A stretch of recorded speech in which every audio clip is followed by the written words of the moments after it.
Hello' student, যিহেতু তোমালোকৰ ইতিমধ্যে এছ পৰীক্ষা সমাপ্ত হৈছে, এতিয়া জাষ্ট তোমালোকৰ ৰিজাল্ট লাগে আৰু ৰিজাল্টৰ পিছত তোমালোকে স্কুটিৰ কাৰণে অপেক্ষা কৰিবা। যিসকল ছাত্ৰ ছাত্ৰীয়ে নেকি এইবাৰ এছ পৰীক্ষা দিছে, সেইসকল ছাত্ৰ ছাত্ৰীৰ বাবে আজিৰ ভিডিঅ'টো বহুত গুৰুত্বপূৰ্ণ। এইবাৰ এছ উত্তীৰ্ণ ছাত্ৰ ছাত্ৰীসকলক চৰকাৰে কিমান শতাংশত স্কুটি দিব? এইবাৰ স্কুটিখন আগৰ নিয়মতেই দিব নে শিক্ষামন্ত্ৰী ৰণোজ পেগুৱে মন্তব্য কৰা নতুন নিয়মত দিব? আজিৰ ভিডিঅ'টোৰ জৰিয়তে জনাই দিম। লগতে এয়াও জনাই দিম যে এইবাৰ যিসকল ছাত্ৰ ছাত্ৰীয়ে নেকি কোচিং কৰিব বুলি ভাবিছে, তো সেইসকল ছাত্ৰ ছাত্ৰীক স্কুটি দিব নে নাই। গতিকে ভিডিঅ'টো স্কিপ নকৰাকৈ শেষলৈকে চোৱা, আৰু যদি চেনেলটোত প্ৰথমবাৰ আহিছা তেন্তে চেনেলটো ছাবস্ক্ৰাইব কৰি দিয়া আৰু ভিডিঅ'টোত এটা লাইক কৰি দিয়া। তো ছাত্ৰ ছাত্ৰীসকল, এছ স্কুটি সন্দৰ্ভত শিক্ষামন্ত্ৰী ৰণোজ পেগুৱে কি মন্তব্য কৰিছে, তোমালোকে প্ৰথমতে শিক্ষামন্ত্ৰী ৰণোজ পেগুৰ মন্তব্যষাৰ শুনি লোৱা।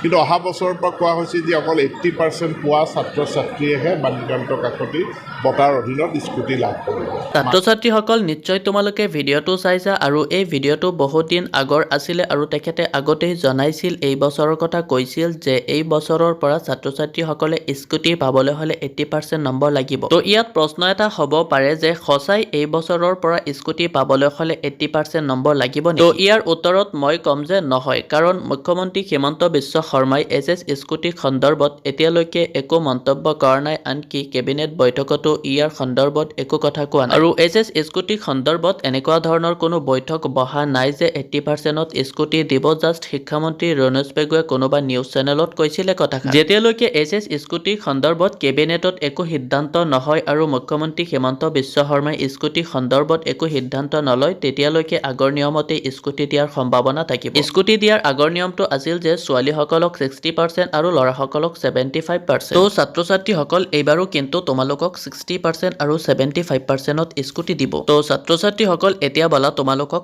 জনাই দিওঁ যে তোমালোকে যদি এছৰ পিছত কোনো কোচিঙত এডমিশ্যন লোৱা, তেন্তে তোমালোকক স্কুটি দিব নে নাই। যিহেতু যোৱাবাৰ কোচিং কৰা ছাত্ৰ ছাত্ৰী আৰু কোনো প্ৰাইভেট কলেজত এডমিশ্যন লোৱা ছাত্ৰ ছাত্ৰী আৰু কোনোবাই এডমিশ্যন লোৱা নাই, তেনেকুৱা ছাত্ৰ ছাত্ৰীক স্কুটি দিয়া নাছিল। তো এইবাৰ কোচিং কৰা ছাত্ৰ ছাত্ৰীসকলক স্কুটি দিব নে নাই, অলপ পিছত তোমালোকক জনাই আছো। তো ছাত্ৰ ছাত্ৰীসকল, এনেকুৱা বহুত ষ্টুডেণ্ট আছে যিসকলে নেকি ৰিজাল্ট ভাল কৰে আৰু 80+ বা 90+ পায়। তো তেনেকুৱা ছাত্ৰ ছাত্ৰীয়ে কিন্তু এইচএছৰ পিছত বেলেগত এডমিশ্যন নলয়, সিহঁতে ডিৰেক্টলি প্ৰিপেয়াৰ কৰিব নিট নহ'লে JEE। যিসকল ছাত্ৰ ছাত্ৰীয়ে নেকি ভাল ৰিজাল্ট কৰে, 80+ বা 90+ পায়, তো এনেকুৱা ছাত্ৰ ছাত্ৰী, আন কিছুমান ছাত্ৰ ছাত্ৰী থাকিব পাৰে বহুত যিসকলে নেকি কোচিঙত এডমিশ্যন ল'ব। তো সেইসকল ছাত্ৰ ছাত্ৰীক এইবাৰ চৰকাৰে স্কুটি দিব বুলি ঘোষণা কৰিছে। এতিয়া বলা তোমালোকক দেখুৱাই আছো মুখ্যমন্ত্ৰী হিমন্ত বিশ্ব শৰ্মাই কোচিং কৰা ছাত্ৰ ছাত্ৰীসকলৰ কাৰণে কি পোষ্ট শ্বেয়াৰ কৰিছে। ইয়াত তোমালোকে চাব পাৰিছা, মুখ্যমন্ত্ৰী হিমন্ত বিশ্ব শৰ্মাই ফেচবুকত এটা পোষ্ট শ্বেয়াৰ কৰিছিল আৰু পোষ্টটো তোমালোকক পঢ়ি শুনাই আছো আৰু বুজাই আছো। অসম চৰকাৰে বিশেষ বিবেচনাৰে এই বৰ্ষৰ নিয়মীয়া পাঠ্যক্ৰমৰ উপৰি উচ্চতৰ মাধ্যমিক পৰীক্ষাত উত্তীৰ্ণ হোৱাৰ পিছত কোচিং চেণ্টাৰত নামভৰ্তি কৰা যোগ্য ছাত্ৰ ছাত্ৰীকো